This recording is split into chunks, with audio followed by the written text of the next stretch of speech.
Kausap natin ang isa po sa Legal Counsel ng United People's Initiative, UPI. Ito po ay samahan ng mga retiradong general at mga opisyal po ng Armed Forces at ng PNP at ng Uniform Personnel. Malaman natin kasi ang pinag-usapan po ngayon sa hearing ay confidential funds pa rin. Attorney Melchor Magdamo. Attorney, Maraming salamat sa pag-imbita sa akin na dito makiisa sa talakayan na to. Post-trial discussion tayo, sir, dahil ganun pa rin, same pa rin, same as useless, kumbaga. Ganun pa rin ang pinag-uusapan at pinipilit pa rin po nila na illegal daw yung pagbibigay po ng pseudonames o ng mga kakaibang pangalan sa mga espiya po ng gobyerno paulit-ulit po. Ano pong tingin dyan ng United People's Initiative? Ba't hindi po nila mag-gets, attorney, yung dynamics po ng confidential funds? Hindi nila mag-gets at walang batas na nagsasabing bawal 100% yung paggamit ng alias. Merong Commonwealth Act noong araw, napakatagal na yung paggamit ng batas ng alias ay bawal kung kunyari umutang ka tapos gusto mo takasan ng utang mo, gumamit ka ng alias para makatakas or para maka-circumvent ka sa NBI clearance o ganon. Pero mayroong mga exceptions doon na halimbawa yung mga artista gumagamit talaga sila ng alias at saka yung para maprotektahan ang buhay ng informant, napakahalaga nun. Mas importante ang buhay kaysa yung mga circular na yan.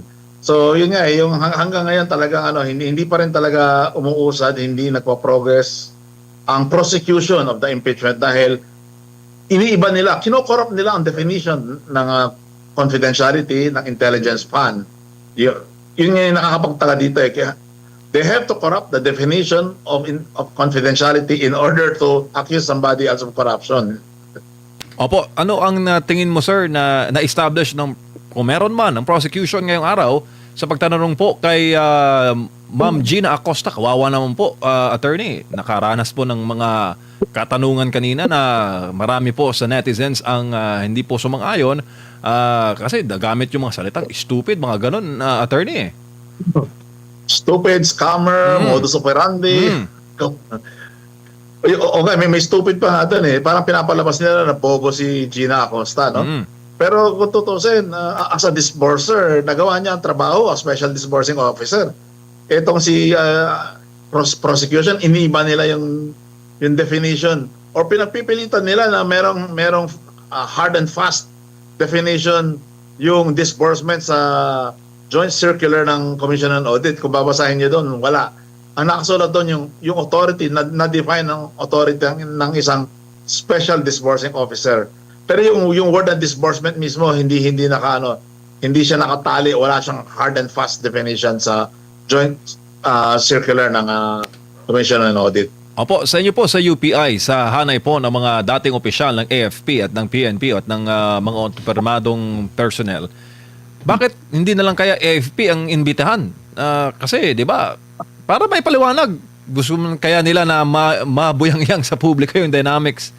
Hindi, attorney, it doesn't make sense. Doon nga nagtataka Bakit hindi yung mismo, yung gumagamit ng alias halos araw-araw for the past 3 decades, gumagamit ng alias itong sa Armed Forces of the Philippines, sa Philippine National Police.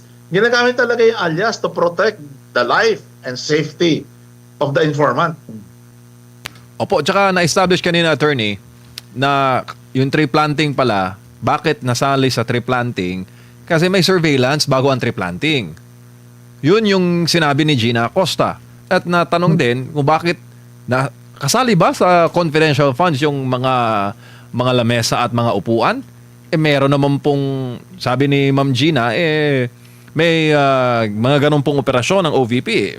Di ba? May mga medical missions naman na kadalasan po, kailangan po ng lamesa at ng upuan. Mga ganung dynamics ba, attorney, na hindi mo maintindihan bakit ayaw nilang tanggapin yung paliwanag?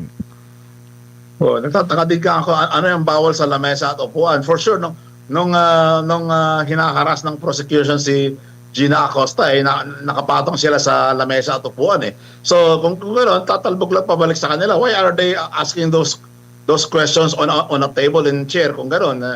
Pero sa talaga, sa counterinsurgency, yung mga ganyan na maliliit na bagay, hindi yan pinag-iinitan Siguro tanungan nila ano yung value ng table. kung ano lang yan, kung yung mga monoblock lang yun o ano. Tapos yung ano talaga, yung pagtanim ng puno, alam nyo ba sa mga agrarian reform communities, sa mga rebel returnee rehabilitation camps, talaga nagtatanim ng puno doon. Tapos binibisita pa kung ano yung progress ng growth of the trees. Dahil kung minsan binibigyan ng livelihood mga rebel returnees. Pero it will take some time, 3 years para i-evaluate yung success or failure of the program. Lalong-lalo na sa mga agrarian reform communities, 3 years talaga yun ina-average nila dahil yung first year and second year hindi pa guaranteed yung success ng mga rebel rehabilitation programs. Opo, pero bago lang po si partner Admar, Attorney Melchor, ilang beses po natanong kanina sa trial, no, kung iimbitahan ba itong si Colonel La Chica. Pinag-iisipan pa raw attorney, tingin mo, para magkalinawan, ba't nila hindi imbitahan si Colonel La Chica? Tingin ko takot sila Takot sila kay Colonel La Chica. It's so simple to at least maglang paraninigan nila na umattend doon sa sessions o gano'n, or bakit gusto nila itong si Gina Acosta na kasi sa psychologist nila, alam nila na hindi naman ito yung tipong kayang magbitbit ng burst or bag papunta sa mga bundok para ipamudmod sa mga inaakit na rebelde na magbalik loob sa pamahalan, no? So, tingin ko psychological, gusto nilang talaga ipitin hanggang umiyak si Gina Acosta at alam nilang hindi nila magagawa yan kay Raymond Dante La Chica. Attorney, mayong gabi. Delikado po bang may tuturing ng isang judge ay direktang magsasabi na nanakaw yung pinagdududahan pa naman kung saan napunta yung pera? Kasi kanina sa linya ng pagtatanong, parang kumbinsido na siya na merong pagnanakaw at parang naging sangkalan lang itong si Acosta po, attorney. Yun ang misleading question na nakapalupot sa loob ng question yung pinagpipilitan na conclusion na nagnakaw. Kung tutusin, wala baliktad pa nga yun ang misleading question kung tutusin na meron kang kinakarga sa question mo na tumatalon ka sa conclusion na nagnakaw na yung kung sino man yung inaakusa mo, no? So misleading questions yun. Opo.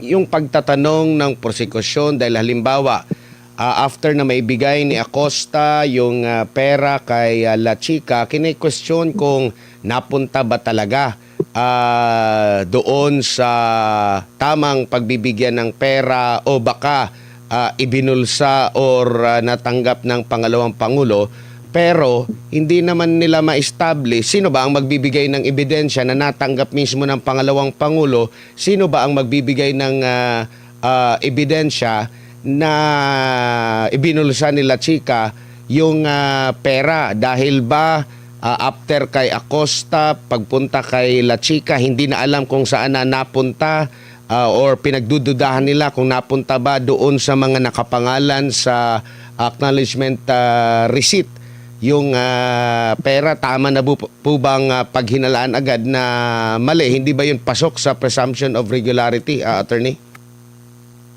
Pasok siya sa presumption of innocence din, no? At saka presumption of regularity. Kung sinong nag-akusa, kunyari may haka-haka sila na binulsa ng kung sino man after ma-disperse ni Gina Acosta, yun ang may burden na mag-prove ng irregularity. So, hindi pwede magsasalita lang kung mag-aakusa lang tapos walang kasamang proof or evidence of yung sinasabi nilang napunta kung saan-saan, no? Kasi since nanggaling yan sa bibig ng prosecution, edi yung prosecution na yan na nagbigkas doon, siya ang mag-prove. Siya ang may burden na mag-prove. Hindi yung inakusahan. Ang nag-akusa ang dapat magpatunay.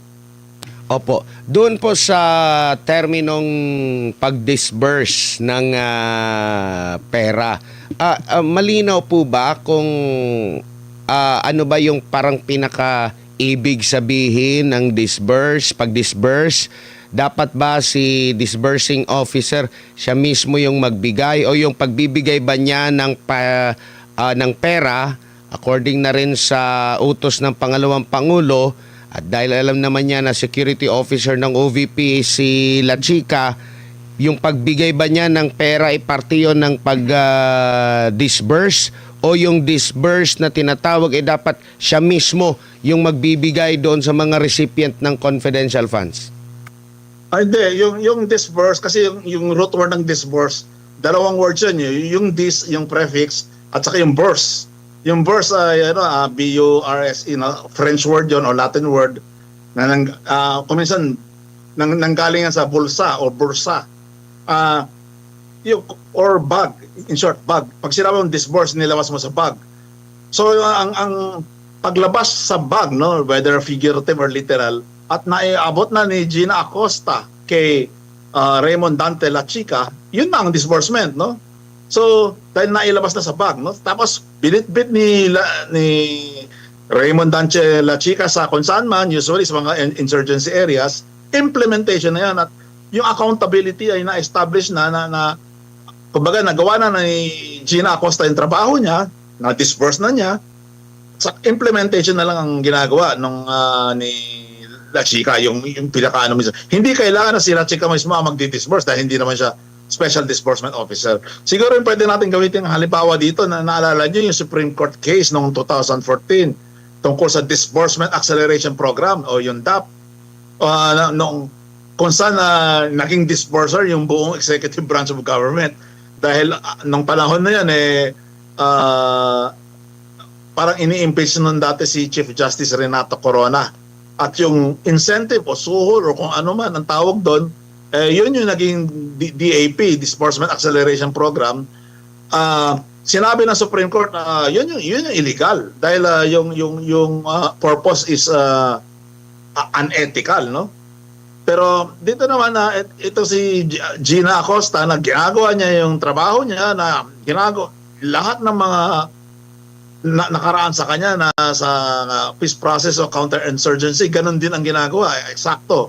Standard ang ginagawa nila. Lahat, even right now as we are speaking, habang nag-uusap tayo ngayon, yung iba doon sa peace process, ginagawa pa rin nila. May SDO na nagdi-disburse. No? So, nakakapagtaka, ano yung akusasyon? Ano yung bakit pinapalabas na krimen yung hindi krimen?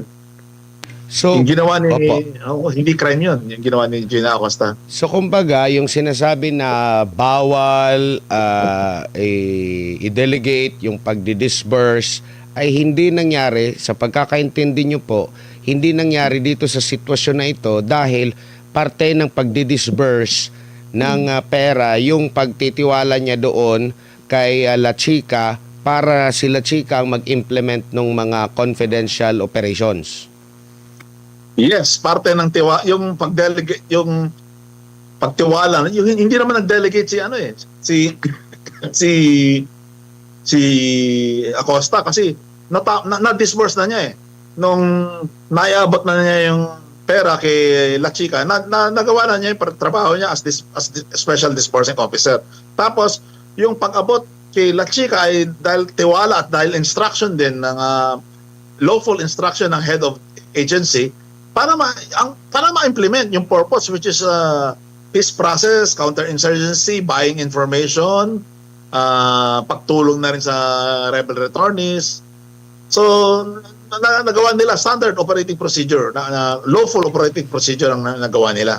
Kine-question din nila yung paano verify ni Acosta na tama yung paggastos ni La Chica. At dahil nga sa tiwala, kasama na rin yung mga dokumento, parang hindi kumbinsido yung prosekusyon at yung ilang mga senator judge na hanggang doon lang yung verification na ginawa.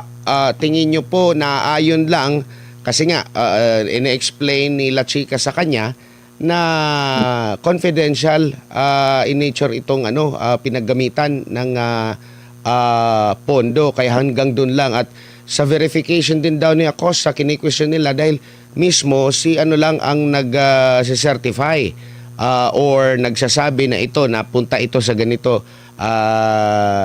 sa ganyan. Sa tingin nyo po, naayon pa rin sa Joint Memorandum Circular yun at walang nalabag ang ginawa ni Acosta. Walang nalabag ang ginawa ni Acosta dahil wala naman obligasyon si Acosta o kung sino man na i-convince yung prosecution. Baliktad, ang prosecution ang may obligasyon i-convince ang impeachment court.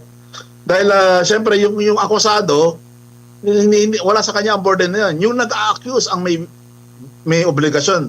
Ang nagbubuhat ng burden na i-prove, i-convince yung impeachment court. No? So walang nalabag si Gina Acosta sa joint circular at sa batas in general. Opo. Pati yung pagtitiwala ni Vice President sa kanya kini-question din. Narinig natin kung saan siya nag-aral, ano yung kanyang pinag-aralan, pati ba yun kailangang tanungin si Acosta ba ang dapat tanungin kung bakit pinagkatiwalaan ka na maging SDO ng OVP? Wala na silang pake doon.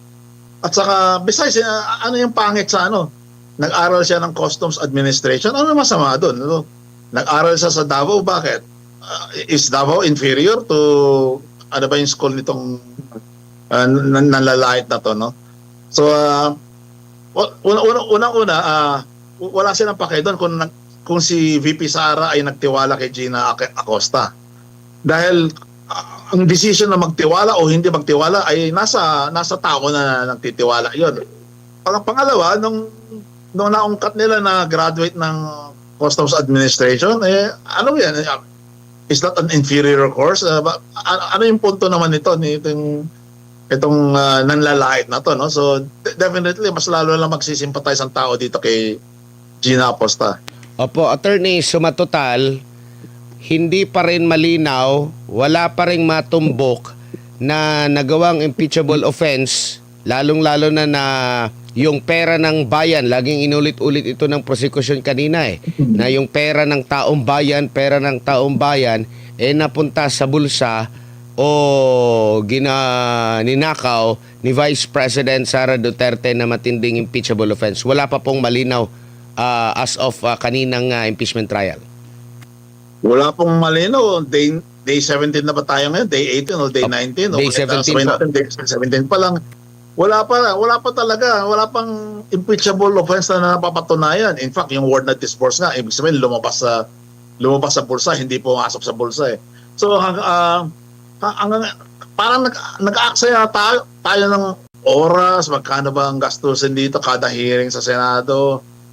Wala pa . Sayang ang pera ng taong bayan. Sila ang dapat sila ang dapat ma-audit yung gumagawa ng mga itong sarasuela na to.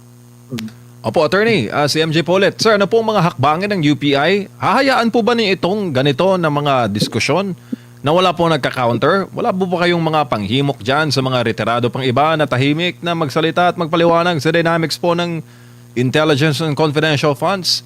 Okay lang po ba ito sa mga kliyente po ninyo, Attorney? Alam nyo, napansin nyo, biglang tumahimik yung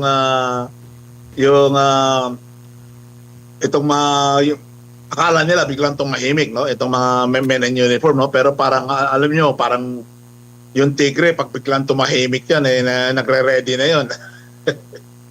So, may aabangan, Attorney. Yun po ba yung sinasabi? Abangan ang susunod na kabanata.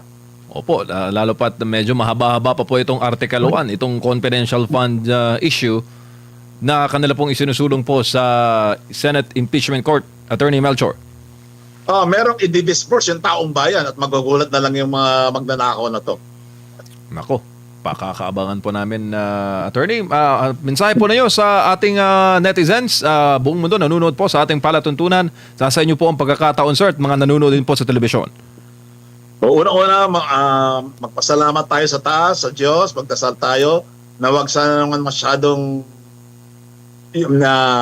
yung disperse ay baka maging disperse at baka maging kung ano pa, no?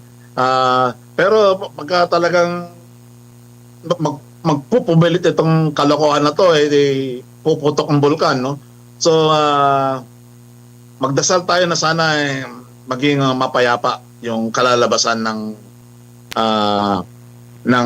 kumukulong damdamin ng taong bayan.